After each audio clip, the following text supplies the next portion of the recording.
Okay, how long have you been a Christian? How old were you when you were baptized? I guess is the 30 question. years old. 30 years old. Oh my Yes. goodness, 50 years. Oh my god. So you were baptized the year we started going? What Mm-hmm. year was it? 76? 76. 1976. Okay. I still have I have Shannon's Bible actually. I found at the office where he Yeah. was baptized Yeah. too. I need to send it to him. But so in the course of that, as we talk to this day about spirituality, we still are searching, as we both had discussions this morning about it. What do you think still at this point? I'm only talking Church of Christ, obviously, because that's what we've been a part of. Yeah. What is the biggest thing that they miss? Like, if there's something that you look and go, there's something they don't see that you believe they should. Uh, I mean, to me, I think there's a lot. Oh, yeah. But the biggest thing is they don't realize denominations is not our enemy. Sin is our enemy. Now, and the biggest, I guess, thing we argue about is how we conduct our services, how it should be. Mm-hmm. And to me, worshiping God isn't going to a building and doing certain rituals and doing a certain way. Christianity is a way of life, and that going to a church building and the congregation meeting together, that's for fellowship. Mm-hmm. And it just amazes how even the different churches of Christ a lot of times can't agree on how we should do it. So that tells me, we have no right to judge other people the way they are doing their what we call worship service. Mm-hmm. You've been deep diving into the Ethiopian Bible. I Yeah. was watching some yesterday until I fell asleep. What is some of the things already that you found that you find profound compared to what we do at church or the belief system? Well, the biggest thing is, and I think one of the biggest problems with American Christians is Americans think that we have it all, we know it all, and that little Bible we have is all we need. And it is for salvation. Mm-hmm. But there is so many books that were left out, and I can't understand how they say, well, whoever knew, and it must have been God that believed that we didn't need to know about this and everything for whatever reason. But there are so many books that gives us way, I think, to appreciate God's grace and mercy more, and that there's just more to it than what we read. If we dig into it, it will make us a better person, because there's a lot more to God's teachings than we accept as the Bible. Okay. Well, you continue to study. I was telling a friend about this recently that you always continue to study, and you go deeper, and then you've been into politics. Do you think now? I can only speculate, but do you think back when the King James or the Romans decided they were going to, as they say, canon? Yeah. Do you think that was also political because you want to sort of lead the people in a certain way? Yes, I truly believe that, and that's why I said uh, Americans, I think, or most people that are Christian, believe that God said, just put these books in, leave the rest of them out. Mm-hmm. I mean, to me, there's nothing wrong with putting a lot of stuff in there that was written back then that will help us become better servants of God. Mm-hmm. I think we miss out on a lot because it's just a scratching the surface of what the old writings were that were by godly men, and I think led by God. Mm-hmm. I think that when you talk about denominations, you talk that tends to always be a subject matter at Sunday school, and it's a sore spot for me because I'm even what was the guy that sang the song where he said was it Don Williams? What did he say? Heaven waits for only those that congregate. Yeah, exactly. Yeah. And I think he was a Church of Christ guy. Oh yeah, I believe he was. And I don't think that probably went over well with the people at his congregation. No. And to be said, you know this about me. There's nothing I have a problem with Church of Christ. It's where I grew up. It's where I'm most comfortable. I love our the way our ritual, if you want to say that. But when I looked at what I was watching when you were going yesterday, the Ethiopian Bible, they tended to do their service a certain way, and they took it serious. Like they put on certain things, but they said it wasn't just for show. It was that they seemed to be more, like a conviction that was just powerful. And I'm afraid that over time that I've lost that, only because I guess the best way to say, okay, we'll say it because people see this. Um, as I gained weight, I'm limited on my wardrobe until I lose more weight. But I'm been a pull back to showing up dressing better than I used to. I'm talking about every day.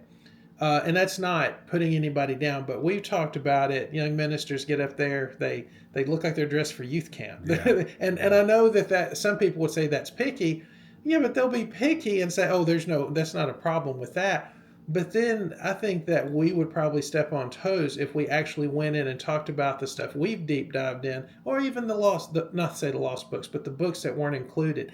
It's a sore spot with me when people dismiss them. I That's what I'm can't hardly saying. handle it because I'm going, it's like if I put together and had somebody put together my autobiography and they put everything in there.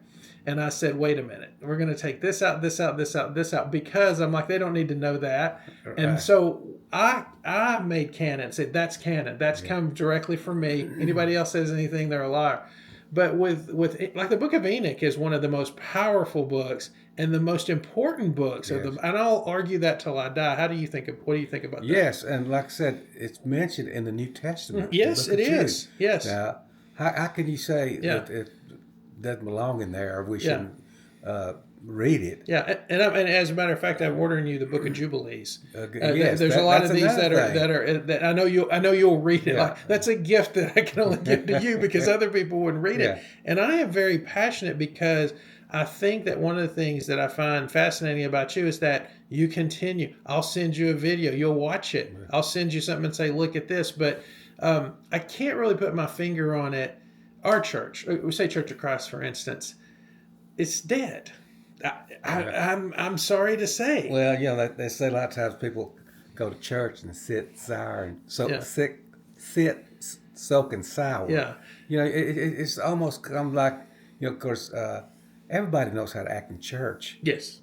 To me, that's not worshiping when you come in there and listen to somebody give you opinion of the message that they're sending to you. Mm-hmm. Sure, because to me, you start worshiping when you leave that congregation and go out there and how you treat your family, your neighbors, people that you work with every day.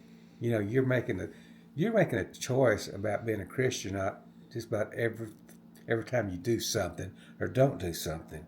That's true worship. Yeah, I could. Yes, no, it is. I couldn't get off my mind last night. This is something that I go to bed like 2:00 in the morning because I was through the videos and I was going through things.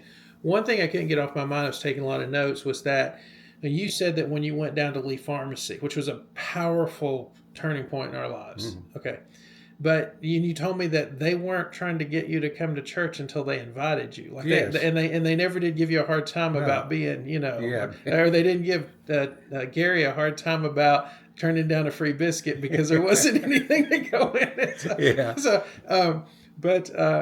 But no, I was fascinated because I thought that's the way that I am to people today. Like if I think they're non-Christians or I don't even know, especially if I think they aren't spiritual, even with people close to me, I just try to be the best example that I can.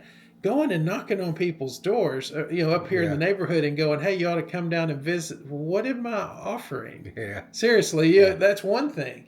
But I'm still fascinated that literally, like I can't believe that you took them up on going to church. I look back now thinking about that time and go, we're going to do what? Well, they became my friends. Mm-hmm. And to be a friend, to have friends, you got to be a friend. Yes. And they had been so good to me. I think I'm the type of person that if somebody asked me to do something, it may be duty, not desire. Yeah. Because I feel you owe them something. Yeah. For treating me like they did. Yeah. And maybe down deep inside, like that, the Holy Spirit was, drawing me to people like that know that I need to change my life. Yeah. And I guess the difference between me and most people, I wasn't brought up in a church. Mm-hmm. I didn't get, brainwashed, and some people, they get mad if the Church of Christ, if you call them Campbellites. Yeah. But why would you, if you believe in that denomination you're going to, of course, Church of Christ said, well, we're not a denomination. I said, yes, Yeah, we are. we are Yeah, to we other are. people. We are to other other people. That's a good. Yes, that's a And good way to so put I it. see things differently because I wasn't brought up, and I bought into the what we call Church of Christ doctrine, Hmm. bait hook and Yeah, everything. yeah, And was out there probably being stupid and didn't know what I was doing because yeah. James says not many of you be teachers. So Yeah. the more I studied, the more I say, wait a minute, this is wrong. Do you remember when we first went back to Texas? I was 12, Yeah. so whenever that was, 70. Oh, I should know that 78, 79, something like that. Anyway, so yeah, it was 1979. We go back. I remember going to the gas station to see. I don't know if it was a gas station. It was wherever he worked. Yeah. I don't know what he was. We pulled up, we rolled down the window, and he hadn't seen him in a long time. And he goes, "Do you drink?" And you go, "No." But as our trip there continued, remember he called Grandma and said he wasn't gonna come back around if you got on to him about his Oh life. yeah, yeah. But you were a Church of Oh Christer. right, You yeah. were at a high level. And when we went to see Lonzie, we went to see him. He said that I guess Ross had, or somebody said, "Hey, Manny's come a preacher." I was like, No. it got around Yeah. quick, But do you remember being that way when you went back? Oh yeah, I mean, Yeah. when I first started, I thought, oh, man, everybody's going to hell. I got to change their way, No, But I remember it yeah, like yesterday. so that's why I look back and see the wrongs that I've done trying to be a good Christian, Uh-huh. and I thought, wait, God, I better study to be sure I'm doing what. And you never learn enough. You never be strong. But I'm strong enough in my faith, believe in God and Jesus Christ, that nothing's going to change my faith Mm-hmm. or discourage me from doing what I believe, because I study and pray that God will give me what I'm supposed to learn from His Word, Mm-hmm. Yeah. and not worry about outside influences that people tell me, well, you're crazy, you're wrong. And I think people have gotten so comfortable because we talk about grace. Mm-hmm. What I'll say by grace. Like I heard one Christian rabbi said, we gotten to where it's greasy grace and sloppy agape. Yeah. You No, know, I like that. and Yeah. I asked somebody, I think it's one of the preachers, I forget who it was. I said, how come people don't preach grace more? He said, because he said he thought that it would people take advantage of it. Mm-hmm. If they think that you're saved by grace, well, you can do anything you want to, Yeah. and then Jesus is Yeah. going to cover those sins. But it's not that. We have to continue in His teachings. Yeah. So, but me being an outsider, I see things a lot different than people that raised up in a church. Yeah.